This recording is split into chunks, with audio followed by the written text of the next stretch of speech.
Domāju, ka jūs piekritīsiet. Ja mēs paprasītu cilvēkiem pateikt, kas ir brands, mēs saņemtu ļoti dažādas atbildes. Kas tikai brands nav? Brands ir uzticēšanās, brands ir drošība, brands ir solījums, brands ir sajūta pakrūtē, brands ir aizbergs, brands ir tas, ko cilvēki saka par tevi, kad tevis nav klāt, un tā tālāk.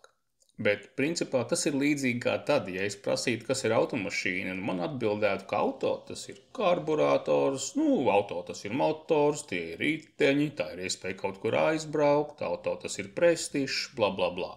Īsāk sakot, viss ir tieši tāpat kā tajā stāstā, kur pie valdnieka ieradās ārzemnieki, kuri nekad nebija redzējuši ziloni. Un valdnieks lika viņiem aiziet acis un aizveda pie ziloņa un deva to pataustīt. Un tad, pie kura ziloņa orgāna, kurš tika, tā arī viņš ziloni raksturoja. Kurš taustīja snuķi, tam zilonis bija čūska, kurš taustīja kāju, tam kolonna, kurš taustīja ausi, tam bura, kurš ķermeni, tam siena. Īstenībā, protams, zilonis nav ne siena, ne kolonna, ne bura, ne čūska. Zilonis tas ir dzīves organisms, kas jāuzlūko nevis kā atsevišķi elementi vai to summa, bet gan kā funkcionējoša sistēma. Tātad brandings tā ir sistēma, un svarīgi ir sapratni par to, kā šī sistēma funkcionē. Bet pirms ejam tālāk, noskaidrojam, kas ir brands un kāpēc vispār tas eksistē. Klasiskā definīcija – brands ir priekšstats, kas cilvēkiem par kaut ko rodas. Un svarīgākais secinājums, kas izriet no šīs definīcijas, ir atziņa, ka mums faktiski par visām lietām var būt tikai priekšstati. Mums ir priekšstati par pasauli, par slavenībām, par vakcīnām, par uzņēmumiem, par produktiem. Mums ir priekšstati par to, kas ir labi, kas ir slikti, un visi šie priekšstati ir brendi. Faktiski cilvēks domā brendos. Tātad cilvēks dzīvo kaut kādā savu priekšstatu sistēmā, viņš ir izveidojis savu konkrētu priekšstatu, es pat teiktu mitologēmu, par sevi, par pasauli, par dažādām lietām, arī par savām attiecībām ar lietām un parādībām, un dzīvo saskaņā ar šiem saviem priekšstatiem. Un tagad pie jums ierodas cilvēks, varbūt uzņēmējs, varbūt politiķis, kuram ir vajadzība ietekmēt citu cilvēku attieksmi un rīcību. Un kā jūs varat viņam palīdzēt?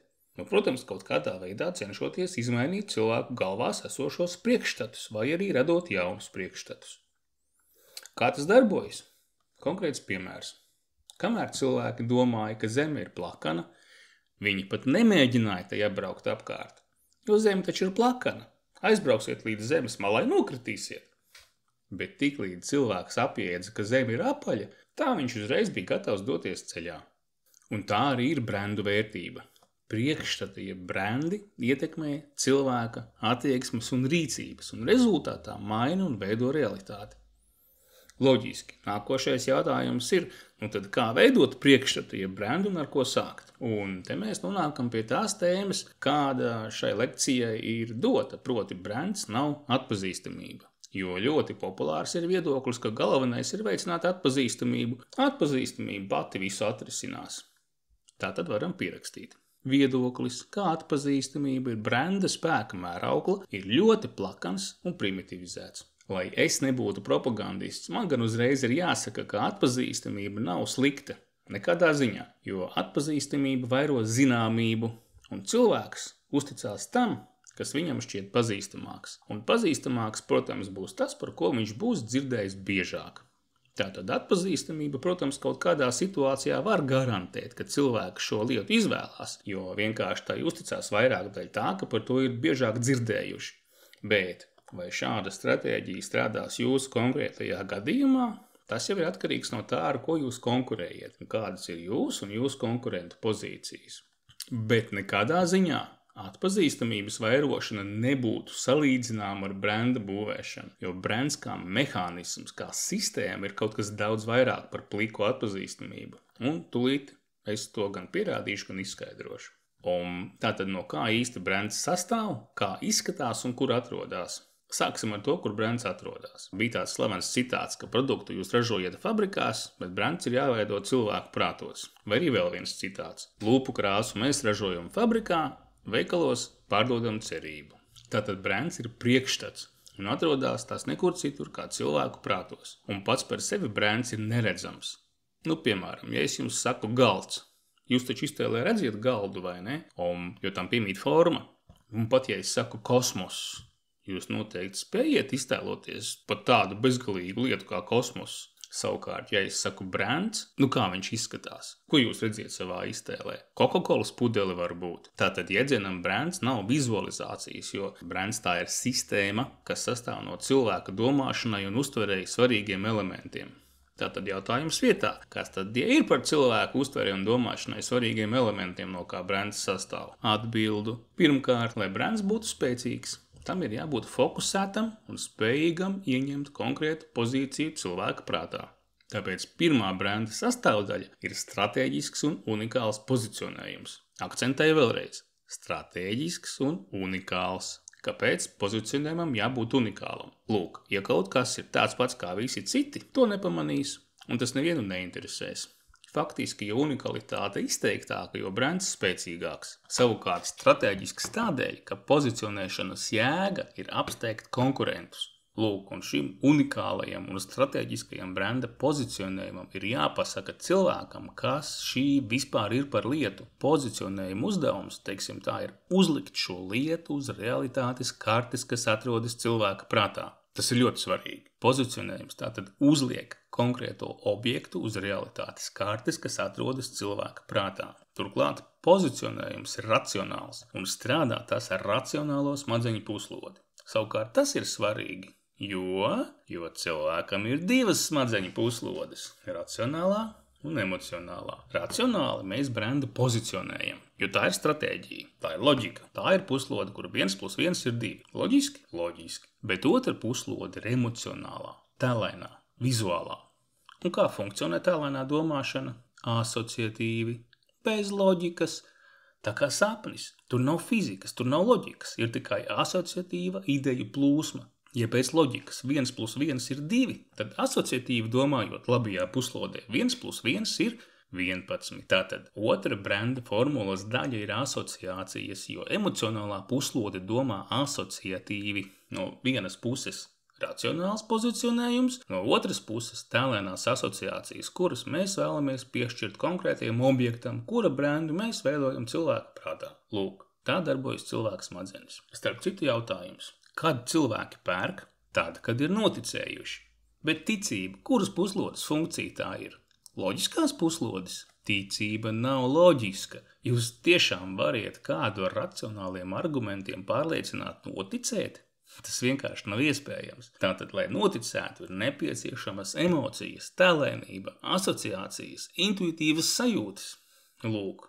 Tā ir emocionālās puslodes kompetence. Starp citu, neiromarketingā ir zinātniski ar smadzeņu skenējumiem pierādīts, ka veicot pirkumu cilvēks vispirms pavēlkās emocionāli, jo vispirms aktivizējas emocionālie smadzeņu centri. Un tikai tad iedarbojas racionālie, un cilvēks sāk meklēt racionālus argumentus, lai izskaidrotu, kāpēc ir izdarījis tādu emocionālu, intuitīvu tēlainu izvēli. Tagad atgriežamies pie iepriekš uzdotā jautājuma, kā brands izskatās. Un izskatās tas kā zieds. Centrā pozicionējums, apkārt asociācijas. Lūk, tāda ir universālā brenda formula, jo tieši tādā formā brands dzīvo cilvēka prātā. Un ja vēlaties, lai nauda, kuru jūs tērējat brenda radīšanai, netiktu izkaisīta vējā, kā saka, aizpildiet pareizās ailītes. Definējiet pozicionējumu, definējiet asociācijas, kuras vēlaties par šo brendu radīt, un ieviešiet, iestādiet šīs lietas cilvēka prātā, atkārtojot un apliecinot tās atkal un atkal un atkal un atkal.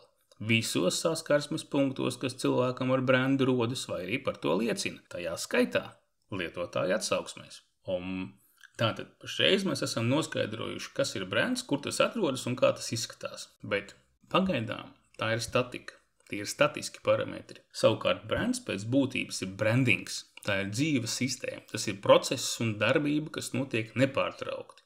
Un šo te brenda modeļa dinamisko pusi veido tādi divi parametri, kā brenda uzdevums un brenda augstākais mērķis. Tātad, kāds ir jebkura brenda pirmais uzdevums un kāds ir jebkura brenda augstākais mērķis? Atbildu. Brenda pirmais uzdevums ir radīt skaidrību, un brenda augstākais mērķis ir radīt lojalitāti. Un bez šiem diviem parametriem neviens spēcīgs brends rasties nevar. Ko nozīmē, ka brenda pirmais uzdevums ir radīt skaidrību? Pavisam vienkārši. Kad cilvēks kaut ko redz, viņš sev prātā uzdod 5 pamatjautājumus. Kas tas ir? Ko tas dara? Kāda no tā jēga? Ar ko tas atšķirās no citiem līdzīgiem? Un kāds man no tā labums? Ja nav skaidrības, ko gan cilvēks var saprast vai iegaumēt? Nu taču, ka neko. Un ja nevar neko iegaumēt, kāds gan priekšstats vai brands tur var veidoties? Tāpat ņemiet vērā, ka cilvēks izvēlas nevis labākos produktus, bet tos, kurus viņš saprot labāk. Jūs jau varbūt ziniet, cilvēks smadzenes aizņem 2% no ķermeņa masas, toties apēd 20% enerģijas. Enerģija taču ir jātaupa. Nevēlaties tērēt enerģiju? Neslēdziet iekšā smadzenes. Tāpēc, sarindojot piedāvājumus pēc sarežģītības skalā no 1 līdz 10, cilvēks izvēlēsies robežās no 1 līdz 2, tātad pašu vienkāršāko.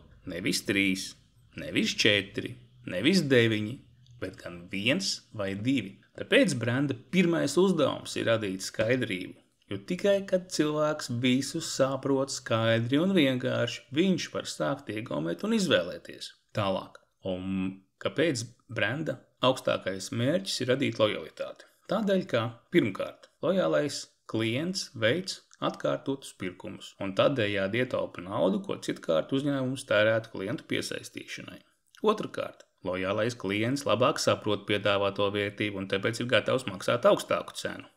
Treškārt, lojālais klients iesaka jūs citiem, viņš fano par jums, un tādējādi ir gan jūsu pārdevējs, gan evaņģēlists, gan advokāts, un arī alga jums viņam nav par to jāmaksā.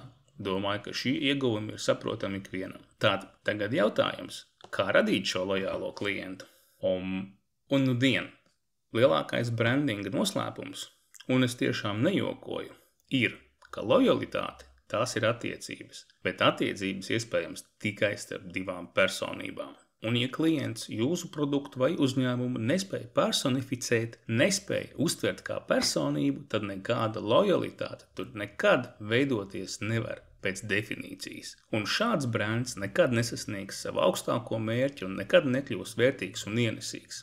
Tāpēc vēlreiz, lojalitātei nepieciešamas attiecības, bet attiecības var eksistēt tikai starp 2 personībām. Ikdienā mēs nereti dzirdam, ka uzņēmums ir uzzīmējis savu jaunu logo un tagad lepni paziņo, ka viņam ir jauns brands. Bet te ir jānodala 2 ļoti atšķirīgas lietas, par kuru eksistenci cilvēki vispār pat nenojauš. Logo – tā ir identitāte, 2-dimensionāla identitāte. Savukārt lojalitātei ir nepieciešama 3-dimensionāla personība. Kā to radīt? Tas ir jautājums par to, no kā sastāv personība. Un personība sastāv no unikalitātes, no vērtībām un no eksistences jēgas. Ja mēs paskatāmies uz iepriekš aplūkoto brandinga schēmu, kas izskatījās pēc zieda, kur centrā bija pozicionējums un apkārt asociācijas, tad top skaidrs, ka personība rodas, kad asociācijas pārtop par vērtībām, bet pozicionējums pārtop par eksistences jēgu, burtiski pārējot nākošajā līmenī. Lūk, tajā brīdī 2-dimensionālā identitāte pārtop 3-dimensionālā personībā un rodas cerība, ka brands sasniegs savu augstāko mērķi un radīs lojālos klientus.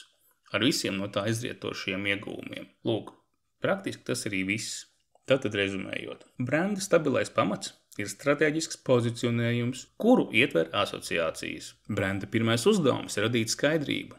Brenda augstākais mērķis ir radīt lojālo klientu, bet tas iespējams tikai veidojot attiecības ar klientiem un pārvēršot brendu no 2-dimensionālas identitātes par 3-dimensionālu personību. Tādam brendam asociācijas pārtop vērtībās, bet pozicionējums pārtop par eksistences jēgu. Nevelti Tesla visur atkārto, ka viņu misija ir sekmēt pārēju uz ilgtspējīgu enerģiju. Lūk, viņi pasaka, kas ir tas augstākais un dziļākais, kam viņi tic, un tādā veidā viņi rada sev fanus, kuri tic tai pašai lietai.